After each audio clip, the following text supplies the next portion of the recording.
Conservative Party Deputy Leader Melissa Lantsman joins me now. Nice to see you. Thanks for coming on.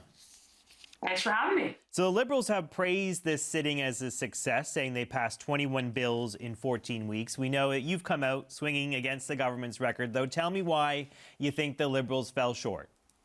Yeah, look, I'm not sure that anybody in Canada would qualify this as a success. We've had plenty of announcements, you've had lots of speeches, tons of press conferences.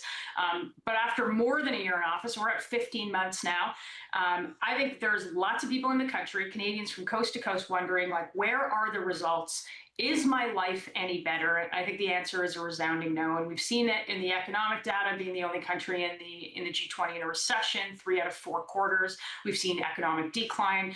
Out of the last 5 quarters, 5 of them have been lower investment growth. And those are the same 5 quarters that the Prime Minister has been in office. Home building is down. Housing costs are the worst in the G7. Grocery inflation, the highest in the G7. Millions of Canadians still using food banks. So all of these things that were problems before continue to be problems for Canadians, and I think running out the runway on Canada's new government, I think is falling short and falling on a lot of deaf ears. On the economy, though, the country added 88,000 jobs in May. We know unemployment fell. It's lower than it was a year ago when Mark Carney was first elected. The Toronto Stock Exchange just hit a record high this week. Aren't those signs that the government is doing something right on the economy? Well, we're still down more than 20,000 jobs. We've got the second highest unemployment in the G7. We've got a youth unemployment rate hovering above 13%. This isn't to diminish Canadians and their hard work and everybody trying to get by. But the economic indicators tell a very different story than what the government gets up and says in the House every day. They tell you they're the fastest growing economy in the G7, and that is just patently false. We're the only ones contracting 3 out of the last 4 quarters. So there's a whole lot of words, and then there is the real data points and the real lives of Canadians who struggle to put food on the table. We got seniors living in the parking lot of Tim Hortons. All of these stories are still there, and they're coming in fast and furious in a way that we haven't seen before. On affordability, they implemented the groceries and essentials benefit. As you know, they reduced the GST for first-time home buyers. There was the income tax cut last year. They've gotten rid of the consumer carbon tax. I mean, frankly, they've lifted some of these policy ideas straight out of the Conservative playbook. What more would you like to see them do? Because they would argue there's a long list of stuff that's already been accomplished this sitting to deal with the issue of affordability. Yeah, look, we're never going to stand in the way of tax cuts. Those are bread and butter conservative issues, and we were leading on that front, trying to convince the government for a decade to do some of these things. But they haven't gone far enough. Look, we've got an industrial carbon tax. We've got anti-energy laws still on the books, C-69, the tanker ban. We've got an industrial carbon tax that's cooling investment in the oil and gas industry. We've got packaging and plastic taxes. These are all passed down to the consumers, and still with these band-aid solutions, they're not getting to the crux of the problem, and that shows again in the data with being the highest food inflation again amongst our peer countries. I spoke to Government House Leader Stephen McKinnon. He wasn't happy that your party opposed some of the government's crime legislation, notably C-22, the Lawful Access Bill, which gives police more tools to fight crime. McKinnon says that the Liberals are now the party of law and order and that the Conservatives are, quote, peddling conspiracy theories. What do you say to him on crime? I've got a high-speed rail line to sell you across Eastern Ontario on that. They're not the party. They've actually weakened crime legislation. They've taken away mandatory minimums for things like drive-by shootings. This is the party for 11 years that weakened bail laws and made this country a more dangerous place. Writ large, 55% the crime rate went up since 2015. So I'm not going to take any lectures from Mr. McKinnon on crime policy, and certainly he would be upset that we opposed the government's agenda. But that's exactly what we're there to do. We're there to scrutinize legislation. And on C-22, the government's done something that they've not done before. They ran through a piece of the bill, more problematic. So the bill's the bill's split up in two parts, and we went to the government.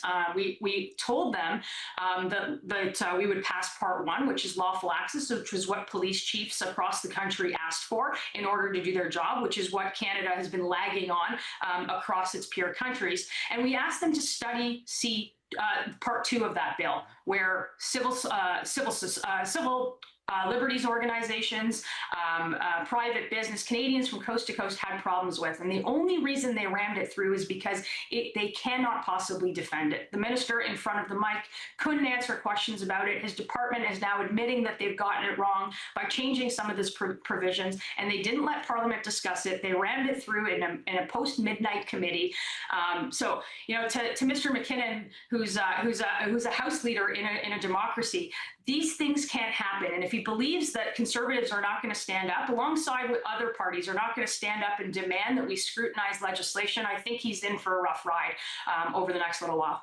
On crime, I was looking through some data. I mean, the Toronto police data shows homicides and robberies are down sharply so far this year. They're down double digits. Violent crime in Vancouver was down 10 percentage points last year compared to 2024.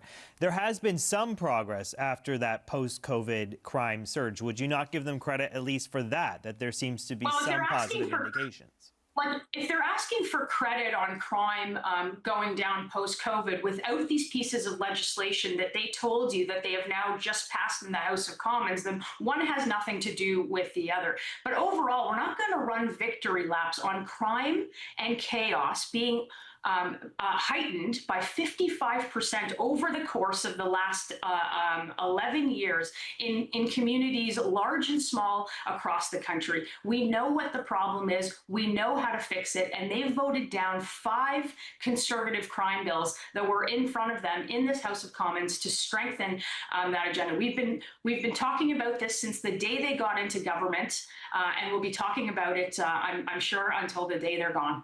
Your party has drawn attention to the Prime Minister's poor attendance record in question period. I think he missed 100 of 136 QPs. The government says, you know, he was often away on important business, but as you rightly point out, sometimes when he missed that time in the House, he was actually here in Ottawa. What are you prepared to do about this? Is there a way you can compel him to show up and take questions from the opposition? Is there more you can do than just sending out a press release about this? Yeah, look, and it's more than just sometimes. It's more than 60% of the time he was actually in Ottawa, in the building, not attending QP. So this is a bigger conversation about how he treats the House of Commons, how the Liberals look at democratic institutions and democracy as a whole. Like, I know that opposition is inconvenient for them, but that's the way the system works. And I think for the government, they've got a big trust issue.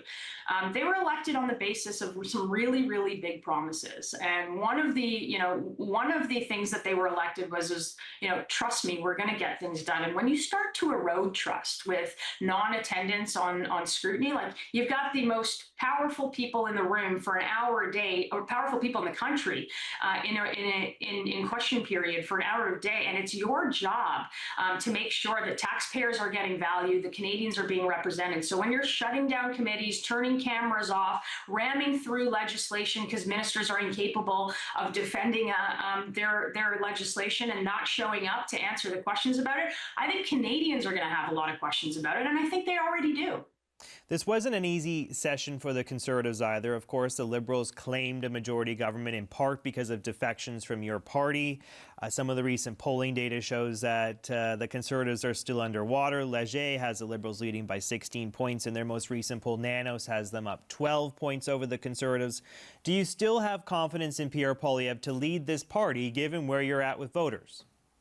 Yeah, look, Conservatives are going to continue the fight for Canadians, continue to fight in opposition, opposing the bad legislation that they put in front of us, working with the Liberals where we can to advance legislation that is critical for our economic situation and other issues, and then exposing the things that they're not telling us, exposing the illusions that are the government, and making sure that Canadians know that the rhetoric doesn't match the results. And I think Pierre Poilievre is the guy to lead that charge. All right, let's leave it there. Thank you so much, Deputy Conservative Leader Melissa Lantsman. Nice to see you. Thanks so much.